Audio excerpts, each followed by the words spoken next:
नमस्कार, आपका बहुत बहुत स्वागत है। मैं हूं आपके साथ वर्षा शर्मा। रुक करेंगे उत्तर प्रदेश की खबरों की ओर। बिहार के रण में सीएम योगी आदित्यनाथ की हुंकार देखने को मिली है। सीएम योगी का धुआंधार प्रचार लगातार देखने को मिल रहा है। बिहार में विपक्ष पर उन्होंने सीधा वार किया है। एनडीए के लिए चुनावी रण में सीएम बता दें कि मधुबनी के बिस्की में जनसभा को संबोधित कर रहे हैं और दूसरे चरण के प्रचार का आज आखिरी दिन है। और इसके साथ ही बता दें कि विशाल जनसभा आयोजित की गई है। क्या कुछ कह रहे हैं सीएम योगी आदित्यनाथ, आइए आपको सुनवाते हैं। इस धरा ने विद्यापति और वाचस्पति जैसे विद्वान साहित्यकारों को जन्म दिया है।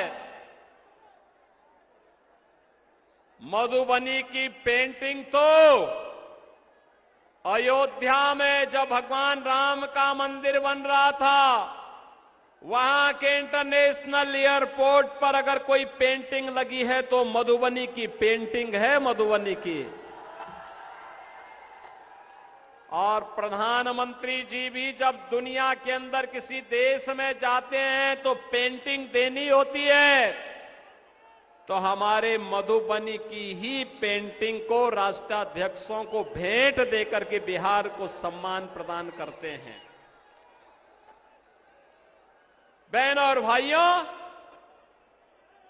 एक गौरवशाली अतीत के आप वारिस हैं। ये बिहार जिसने मां जानकी को जन्म दिया, ये बिहार जिसने महात्मा बुद्ध को ज्ञान प्रदान किया, ये बिहार जिस बिहार की धरा ने भगवान महावीर को जन्म दिया, ये बिहार जिसने देश को पहला राष्ट्रपति दिया, बिहार जिसने लोकनायक जयप्रकाश नारायण को जन्म दिया, और बिहार की धरती जिसने जननायक कर्पूरी ठाकुर को जन्म दिया। ऐसी पावन धरा, जिस बिहार ने भारत के स्वर्ण युग को लाने का काम चंद्रगुप्त मौर्य और चाणक्य की जोड़ी ने भारत के स्वर्ण युग को लाने का कार्य किया हो, वह बिहार, आज उस बिहार में विधानसभा के चुनाव चल रहे हैं। बहनों और भाइयों, एनडीए को भी और महागठबंधन को भी आपने जांचा है, परखा है। बहनों और भाइयों, दोनों का अपना इतिहास है, अपनी कार्य पद्धति है। एनडीए मोदी जी के मार्गदर्शन और नेतृत्व में, बिहार के अंदर नीतीश बाबू के नेतृत्व में पिछले 20 वर्ष में सुशासन की सुदृढ़ नींव देने का काम की है। बिहार में बहनों और भाइयों, इन 20 वर्षों के अंदर बिहार के अंदर विकास और सुशासन की एक सुदृढ़ नींव स्थापित हुई है। आज बिहार के अंदर सड़क है, बिजली है, पानी है, बिहार के अंदर रेलवे की बेहतर कनेक्टिविटी है। आज बिहार के अंदर इनलैंड वाटरवे की सुविधा यानी जल मार्ग की सुविधा भी गंगा जी के ऊपर आ गई है, और अब पटना में मेट्रो का संचालन भी हो गया है।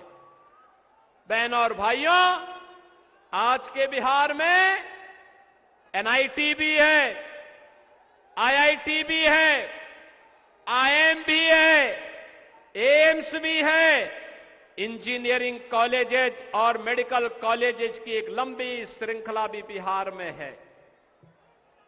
अब बिहार सुशासन और विकास की सुदृढ़ नींव पर एक स्वर्णिम और समृद्ध बिहार बनने की ओर अग्रसर हो रहा है, और उसी स्वर्णिम और समृद्ध बिहार के लिए चुनाव वर्तमान में चल रहे हैं।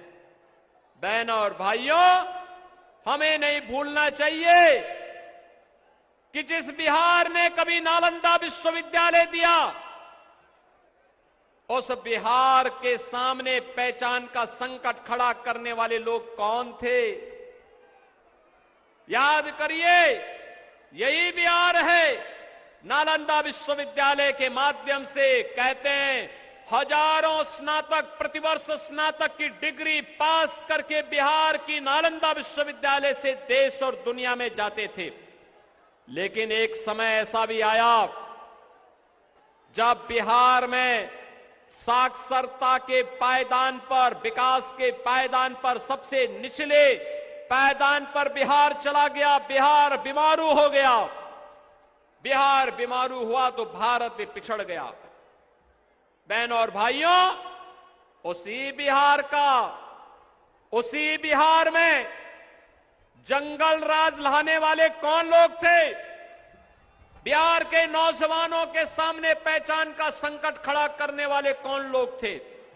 नौजवान के सामने पहचान का संकट, बहन बेटियों के सामने सुरक्षा का संकट, व्यापारी के सामने अपने व्यापार और उद्यम को बचाने का संकट, अन्नदाता किसान प्लान करने के लिए मजबूर हुआ और शेष जनता जनार्दन भूखमरी के कगार पर पहुंच गया। बहनों और भाइयों, अगर इस पाप का कोई भागीदार है तो भागीदार कोई और नहीं, ये कांग्रेस और आरजेडी ही इसका भागीदार है। और कांग्रेस और आरजेडी को सबक सिखाने के लिए, आपका आह्वान करने के लिए मैं आज आपके बीच आया हूं। बहनों और भाइयों, आरजेडी के समय में बिहार के अंदर 30,000 अपहरण हुए थे। न व्यापारी सुरक्षित था, न इंजीनियर सुरक्षित था, न चिकित्सक सुरक्षित था, न बेटी सुरक्षित थी और न ही यहां पर बच्चे सुरक्षित थे। सुरक्षा के माहौल में ही विकास हो सकता है। वैसे ही जैसे उत्तर प्रदेश में भी जब कांग्रेस और आरजेडी का ही पार्टनर वहां शासन सत्ता में था, हर तीसरे दिन दंगे होते थे, पर्व और त्योहार के पहले कर्फ्यू लगता था, गुंडा राज था, कोई सुरक्षित नहीं था। आज बहनों और भाइयों, उत्तर प्रदेश के अंदर न कर्फ्यू न दंगा, यूपी में सब चंगा। आज यूपी में कोई समस्या नहीं। बहनों और भाइयों, वहां पर पहले से ही हमने बोल रखा है, अगर बेटी की सुरक्षा और व्यापारी की सुरक्षा में किसी ने सेंध लगाया तो मान करके चलो कि यमराज के घर का रास्ता उसका पक्का। अगर गरीब की जमीन पर कब्जा किया तो मान करके चलो कि बुलडोजर फिर तैयार है उसकी हड्डी पसली एक करने के लिए। और उत्तर प्रदेश में जितने भी दुर्दांत माफिया थे, इन सभी माफिया की संपत्ति को जब्त करके गरीबों की हवेली बना दी गई। वहां पर दंगा फसाद समाप्त, न कर्फ्यू है न दंगा है, यूपी में सब चंगा। और यही कहने के लिए मैं आया हूं, ये केवल एनडीए ही कर सकता है। आतंक से मुक्त, गुंडागिर्दी से मुक्त, अराजकता से मुक्त, विकास और सुशासन की सुदृढ़ नींव। आपने देखा होगा ये कांग्रेस और आरजेडी के लोग जब अयोध्या में राम मंदिर का आंदोलन चल रहा था, राम भक्त नारा लगाता था, रामलला हम आएंगे, मंदिर वहीं बनाएंगे, बोलते थे ना। कांग्रेस के लोग क्या कहते थे? कहते थे मंदिर कभी नहीं बना पाओगे। आरजेडी के लोग राम मंदिर का रथ रोकते थे। कांग्रेस के लोग सुप्रीम कोर्ट में जाकर के खिलाफ पैरवी करते थे और कहते थे राम हुए ही नहीं। अरे राम नहीं हुए तो फिर माता जानकी भी तो है, हनुमान जी भी तो हैं। लेकिन बहनों और भाइयों, ये अपमानित करते थे। इनका सहयोगी समाजवादी पार्टी उत्तर प्रदेश में राम भक्तों पर गोलियां चलाया करता था। हम तब भी बोलते थे, तब भी हम बोलते थे लाठी गोली खाएंगे, मंदिर वहीं। लाठी गोली खाएंगे मंदिर वहीं। और उत्तर प्रदेश में डबल इंजन की भाजपा की सरकार बनी, मोदी जी प्रधानमंत्री हैं और उत्तर प्रदेश में सरकार बनी। आज अयोध्या में राम मंदिर का निर्माण हो गया ना।